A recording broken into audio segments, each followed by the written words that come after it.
getting a potential client in the end. So being persistent, I would say that's the most important thing that we need to have on our mindset, because we're going to hear a lot of no's. Oh But if yeah. you have a good script that continues, and at least get three no's, and you can continue still having a conversation with these leads, that's going to ultimately help us out at the end of the day.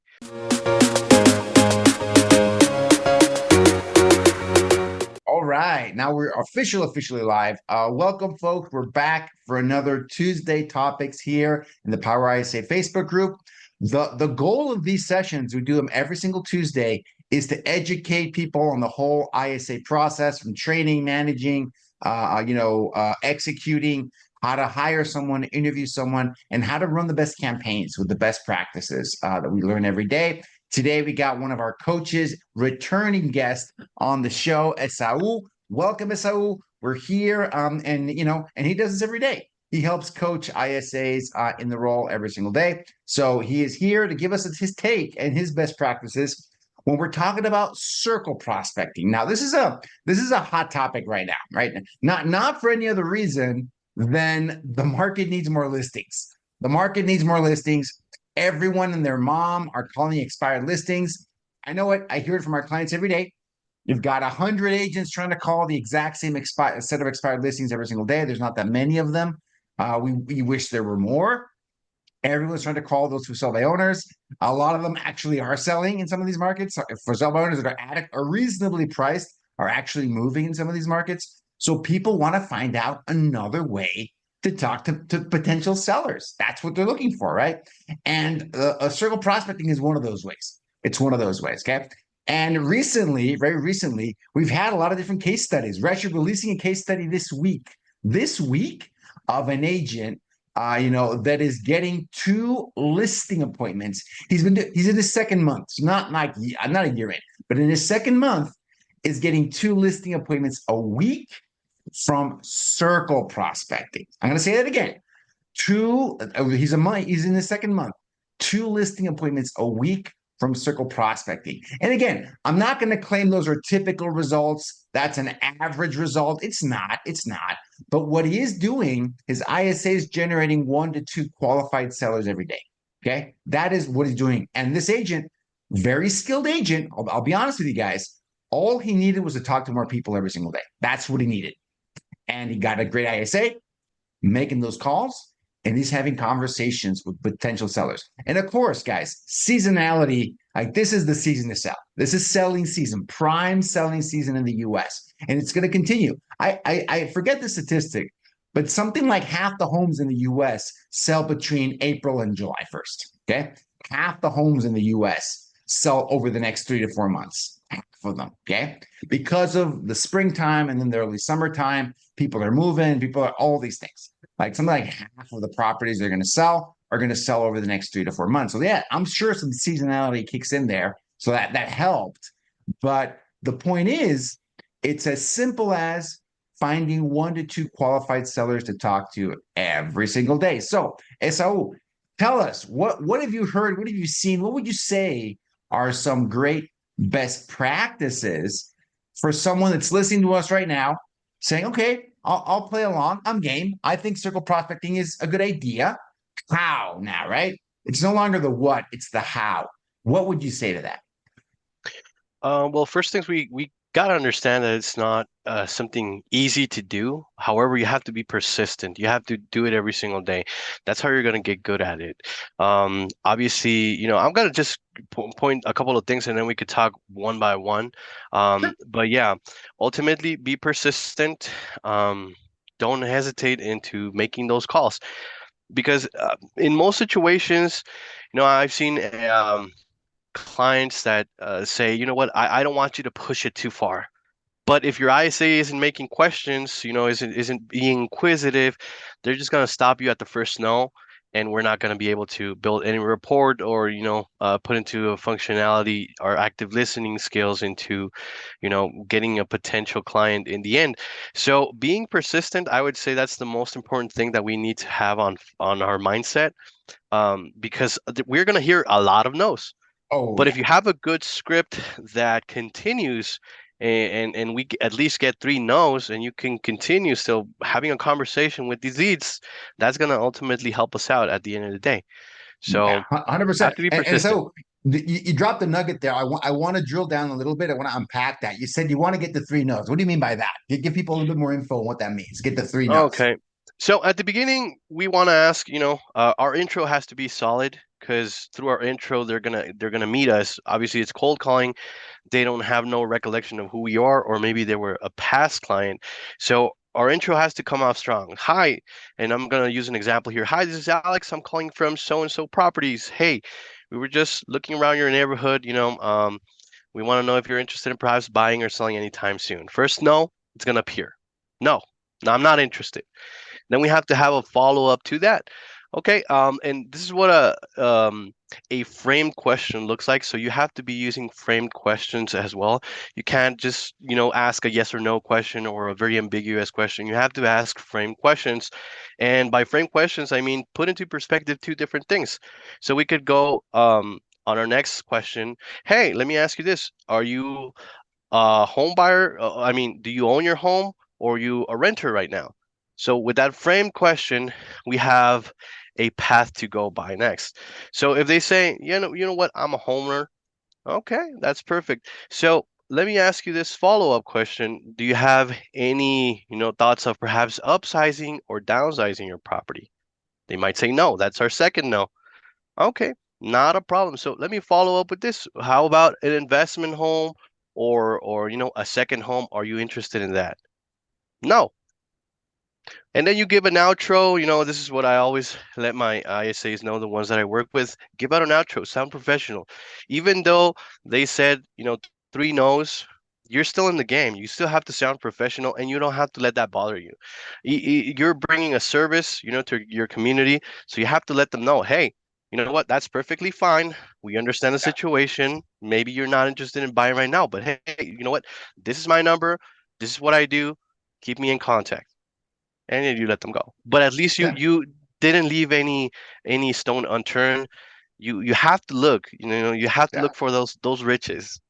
Yeah, 100%. So I love that. That's exactly, what we teach here at Power ISA.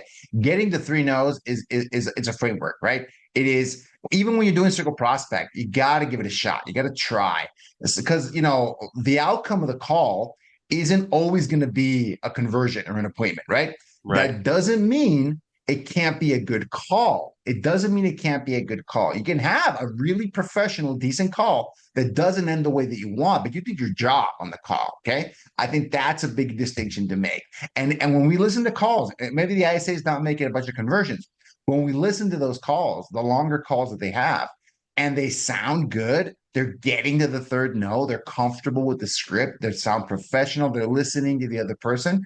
That's a solid call. You just got to make more of those. They just have to talk to more people. They're doing their job, right? So I love it for that aspect of it. And the other one's there. Some people might say, oh, that's too aggressive. That's too many no's. Folks, that first no is almost like reflexive. It's a reflex no. Yeah. Okay. It's a reflex no. Like they might not have even heard you, right? It's very likely you have no idea. I've heard it time and time again. No. Well, this next question. And then their next question is, who is this? Like, why haven't you hung up yet? Like, what is this even about? They might have not even registered. They didn't recognize the voice. The person said something about real estate, something about homes. Okay, sure, no, right?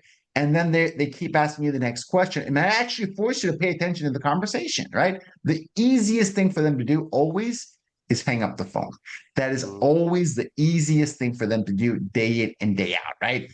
But if they're still there, they're willing to give you a shot. You get about 5 seconds, maybe 10 seconds to get their attention, right? That's what we really want. And that three no framework can help you just kind of stick with them and just ask the question. I think that getting to the first no takes very little skill. Let's be honest, right? Yeah, anyone can get that first no. Getting to the Yeah. second, getting to the third no takes some skill, takes some practice, takes a plan. You gotta have a plan. But those are the building blocks, right? That's a really important one, right? That's a really important one. Right. And for me, it's you got to build on top of that. You got to because circle prospect. I also want to say something, right? And so I'd love to get your take on this. I've done a lot of different kind of cold calling in my career as an agent. I did for sell by owner, I did expired, I did old expired, I did new expired. canceled, withdrawn list, and Circle Prospect, right? I can tell you without a doubt, no doubt, Circle Prospecting was the easiest one of all of those. And it wasn't close, particularly close. Okay. It was very, very different because, right, not that it's easy. I'm not saying that either. I'm just saying that it's the easiest of that grouping. How about that? I Of wouldn't say the, it's yeah. easy to do. It takes some work. It takes a lot. It's still a lot of rejection. It's still 99% rejection. That's true. But of that group of calls, my opinion, is by far the easiest one to learn, the easiest one to teach, and you can get value from it. But like you said, persistence. It's a numbers game. It is a numbers game. You got to have 20, 30, up to 50 conversations to get one solid seller to even give you the time of day, even like incline towards giving you a little bit of information, right? So 100%, that's what it, but I like it for that reason. It is also, in my experience, one of the easiest kinds of prospecting to hand off to an ISA. One of the Hmm. easiest. I rank it together like Circle Prospect, Absentee, another relatively straightforward one, and old expired listings. I group those three always.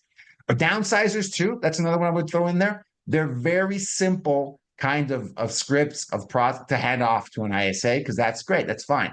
The job of the ISA is always make the call, make the 50 or 100 dials to have the 30 conversations to find the one, maybe two potential sellers that the agent should talk to set the appointment. Some people are surprised by that. Some people are upset at that. What do you mean? Well, then what's the ISA doing? The ISA, their job. So let me take this from another angle. I have never seen consistently successful campaign, cold calling campaign with an ISA that didn't use this model. ISA generates the lead, hands it off to the agent closes the lead. And by closing, I mean closing for the appointment. Okay. That is a winning model that I've seen work time and time again. There's this other idealized model. There's a very unrealistic model where the agent gives Power ISA their credit card. We hire an ISA for them. We train them. We get them ready to go. And they're just handing off these listing appointments left and right to the real estate agent. And they just go and they get a bunch of listings signed. That's not realistic, right? That is an unrealistic expectation. And I've never seen it work that way, not in practice. I've never seen it work that way. I wish it did, man. Whoo, that'd be awesome. That'd be easy peasy. Back in 2013, when I was starting to make calls, I hired my first ISA to call old expireds. We could set 2 attended appointments a day. Okay. A day. First me, and then an ISA that I hired and trained because it was like shooting fish in a barrel. Those days are long gone. Until Hmm. we see a dramatic shift in the market, I'm talking about a true buyer's market, which I don't see happening anytime soon. I don't think that's going to change, right? It takes more skill to get these appointments set. It takes more skill to convert some of these cold leads into listing appointments, into signed listings. And your ISA, their time is much better spent generating new leads into the pipeline, into the pipeline, into the pipeline. And that's super true for Circle Prospect. It's true for other kinds as well, but it's super true in the case of Circle Prospecting because it's the one that takes the most work. It's the one that takes the most time. That's why a lot of agents don't do it. And I've met agents that built their business on Circle. I've met them, and I'm like, and I'm like, wow, you did a great job. And and a lot of them, I had James Mitchiner here in the group a few weeks ago, $1 million a year in commissions for himself personally. And the only prospecting he still does, because he has an ISA team now, is Circle, right? He goes, why? Because that's the one he enjoys the most. And he loves talking to people and they're not mad at him and he loves chatting with and his ISAs do the FISBO expires and everybody else. Hey, if it works, go for it. But that is one of the most, in my opinion, one of the best ways to get leads being generated for you. Generated for you. Agree. So that's my take Yeah. on it. That's why it was always my favorite kind of prospecting because I like talking to people. That's not that hard for me. Calling my database was hard. Calling everyone I knew and asking if they wanted to buy or sell a home, that was like, pulling teeth for me. Talking to 100 people a day through Circle, I could do it in 2.5, 3 hours. I had down to a science. It was not that hard for me to do day in and day out, right? But so for me, it was a lot easier. That was my kind of approach to it. What do you think, so? No, definitely. And I would think that this is like a logical step, but sometimes when you know, I once had a situation where somebody said, I really don't trust my ISA to start doing, my motivated buyers, my motivated sellers. Like, what can I do? And I told them, like, do you have old leads, people that you could maybe rekindle or past clients perhaps? Yeah, I have plenty of those. Okay, so a good way or a good transition to get your ISA to start rolling, the ball and getting good at it is start off with those leads. You have them in a pond somewhere. You're not really interested in them. You don't see any value at the moment. So if they mess up, hey, it's just a call. But they can start, having those conversations, losing that, that shyness of starting off with the conversation. It's one of the simpler scripts, I would say, because your motive is just to understand if they want to buy or sell, and they alone are going to give you that information if you ask correctly, right? So it's not like a pre-qualified lead that you have to get a little bit of more convincing, like an expired or a FISBO. It's not a pretty straightforward buyer or seller that you can mess up. So yeah, I don't know why it's sometimes not very logical in a sense, just to get them started there, and they're going to start getting good at it. They're going to start having conversations. A lot of objections are going to come in as well. So they have to, be very quick in their objection handling in order to get the conversation flowing so they can at least get information. And sometimes we think, oh man, I didn't set up the appointment, no nurture or anything. I would say this, as long as you're getting information from those leads, you could pass them somewhere else. If you're still having a conversation, hey, you know what? They said no to everything. Hey, I would love to stay in touch. How's about you send me an email every so often? We send, I don't know, give them value. We send them a newsletter. We send, a I market love that. report, something like that. We want to stay in touch.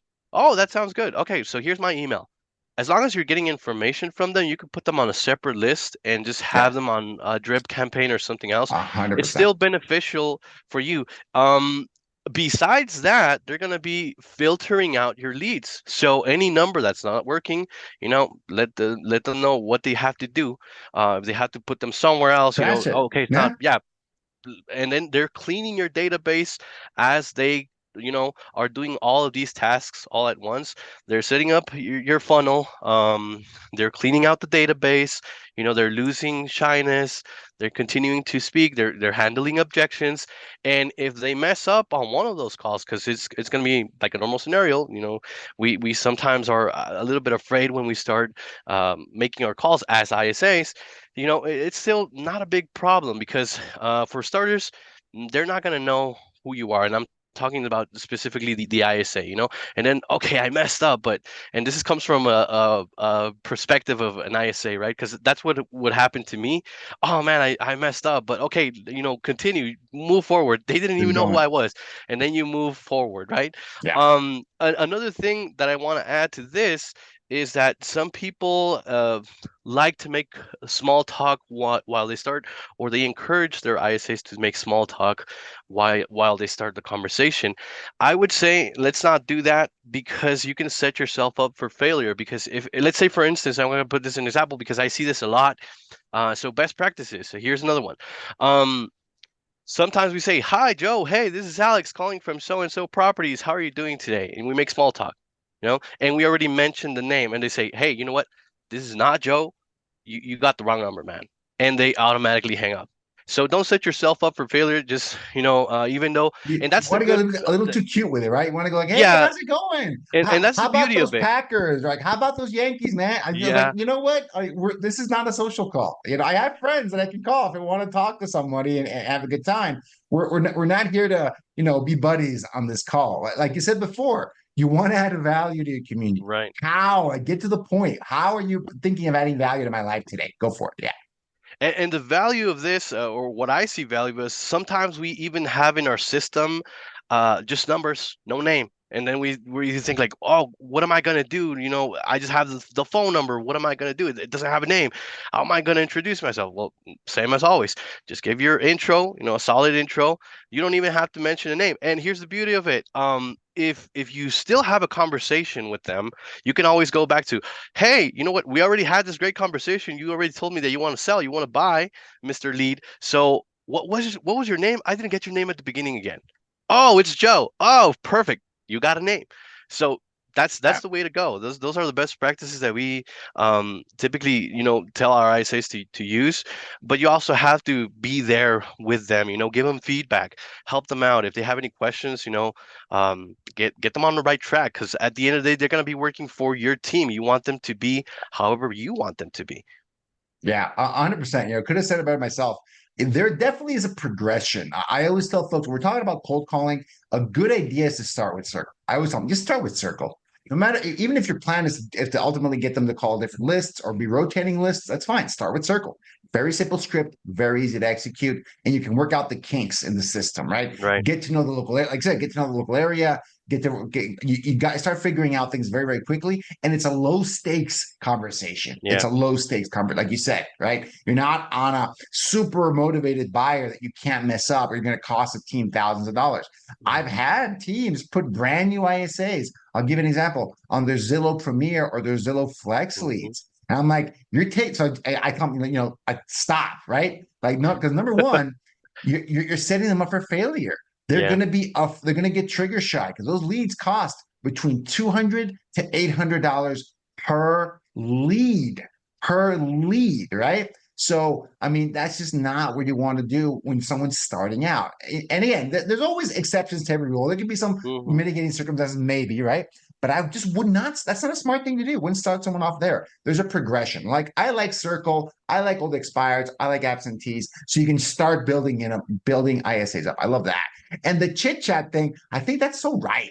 And I can see this a lot on the Circle prospect because it's very conversational, but also on the inbound Facebook leads, the inbound Google leads. Mhm. Sometimes people want to get a little bit too cute with that and just learn about them and ask them, wow, that's so awesome. And like they made a new friend, but did you guide someone on the real estate process, right? Did you do that too? I mean, great that you Right. know all these things about them, but when's the next follow up? What's the next activity you're gonna queue them up for, right? So that's totally true. And the email thing, I love that. I actually was just talking the other day at my coaching sessions with one of our clients in California. Her ISA, again, the goal is seller nurtures for sure. But every week was giving her 20 new emails for her email list, local newsletter. 20 a week.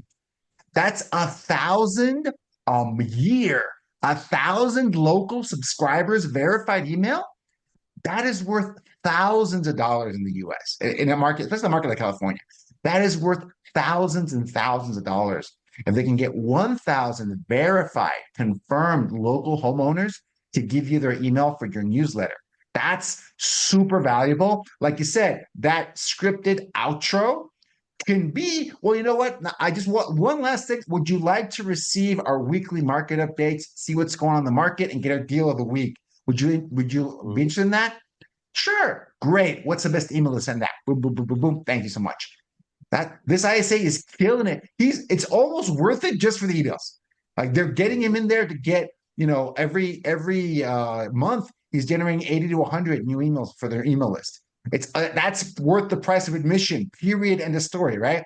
Because if you're going to generate those through Facebook, it would be 10 in that market, $10 to $15 a pop, every single lead, right? So that just right there, they're already winning. I think that's a really Yeah. smart way to do it. I wish every ISA did that as part of the script. Some agents don't have newsletters, which just kind of boggles my mind. I'm actually thinking of doing like a newsletter mastery, like a workshop to make sure at least everyone that works with us, you have an email newsletter because that can be such a big part of the process. Not to get immediate listings. That's not how that works, but it is a nurturing mechanism. If you're farming and you're nurturing. You're farming and you're nurturing, right? You're not going for the kill, not with these kinds of leads. That's not the goal. The goal is get as many into the group as possible, and you're nurturing them and you're getting them. I think a reasonable time frame to get results from circle prospecting, if you're getting 1 to 2 qualified sellers every day, 3 to 4 months is a reasonable time frame to start getting some of those fruits. And it can happen sooner. Like right now, if you're calling right now and it's April and you've already got 20, 30, 40, 50 people on that list, now is the time to get some good results. But in general, I'm talking about the whole year, any time of day, any time of year, 30 to 40 days in, sorry, 3 to 4 months in should get you critical mass, and you should start seeing appointments and listings coming from those nurtures, right? I think that's a reasonable expectation. And then 6 to 12 months in, you should be getting 1 to 2 listings a week. That's just how it works. Every 20 nurtures in your list should get you 1 listing that year. Every 20 people in the list, confirmed homeowner with some interest, curiosity, or desire to sell. Sometimes people ask me about that. Hey, what does qualifies as a nurture? Or I don't like nurture that much anymore. I like qualified seller lead, right? Confirmed homeowner, confirmed contact information, like email and phone number, and some desire, curiosity, some motivation to sell their home. Okay. And or another way to say it, they didn't hang up and they didn't say no. All right. Mm-hmm. If that criteria is met, there's something there. They might not be ready to be fully forthcoming with you. That there might not be a reason to, not yet, but they didn't hang up and they didn't say no. You should hand that person off to the agent to have another conversation with them and see where they're at, right? And follow up and follow up. The way this should work is so this should work. ISA has that connection. They got some interest in, maybe not. I think so. Well, sure. I'll talk to your agent at some point. Sure, have them call me at some point. Fine. Agent calls them and hits it off with them, right? Because they're local. They have things in common. They might go to the same, I don't know, high school football game, the same supermarket, the same coffee shop. They might root for the same football team. Maybe, yeah, hopefully, right? So that make those connections, because that's what sales is at the end of the day. It's a belly to belly sales conversation that a real estate agent has. There's no one better than the real estate agent to have that connection. Make that personal connection, add some value, teach them about the process, and then follow up with them once a month until they are ready to go. Simple, not easy. It is simple though. If agents could do that with 1 or 2 new people every single day, problem solved. It is not easy to do always. It is that simple though. It is that simple. And that's why I like circle prospecting so much, because it is a way to solve that problem. Agents, man, if they only spoke to 1 to 2 potential sellers every single day, even if they were a year out, let me be really clear about that. Even if they were a year out or more, quite frankly, you would be set in your business. If you were talking to 1 to 2 qualified sellers every single day, you would be set. And if you don't know how, then you're just lacking the skills. Okay. You're lacking the skills. Great. You can solve that problem. Hire us. We'll help skill you up. We got our coach, John D. Smith, joining us at the end of the week, talking about how to convert some of these leads into actual clients. That's fine. You fill that gap. But it is as simple as that. I'm not saying it's easy. It is as simple as that. Talk to 1 to 2 potential sellers every day. You're going to have business all year round. Because of every 20 people on that list, 1 of them is going to list with you over the next year if you follow that process. Okay. Agree. Yeah. And like we mentioned at the beginning, perseverance is always key. So I had this one coach at one point of my life. I was making calls for when I was in ISA, so they hired another coach. He said, hey, you know what? You have to shoot your shot. If they are still there, shoot your shot. Ask another question. The worst thing that can happen is they can hang up. That's Ideally, the easiest thing. That's the easiest thing for them. It's effortless. It's like click, bye, right? That's it. bye. If they haven't done that yet, there's a You still have a chance. Yeah. There's a chance. Yeah, 100%. I love that. I love that because it is as simple as that. I will tell folks, sticking around 30 seconds of an awkward conversation is not easy. I'm not saying it is. I'm not saying it is. It is pretty simple to do though. You just gotta stick with it. It's gotta hang in there. And if you're willing to have 30 seconds of an awkward conversation, you can have a lot of success in life, right? 30, just withstand, hold on, and follow that conversation. Dance, follow that dance, right? With the other person on the other end of the phone. Magical things that happen. Magical things happen. So I mean, we're almost done here for time. Any parting words? Any last recommendations or summary you want to give people on how they need to approach this circle prospecting. And there's a lot more we can talk about, the dialers and the data and the technical Mhm. aspect of it. For me, that's not that interesting because that's the mechanics of it, right?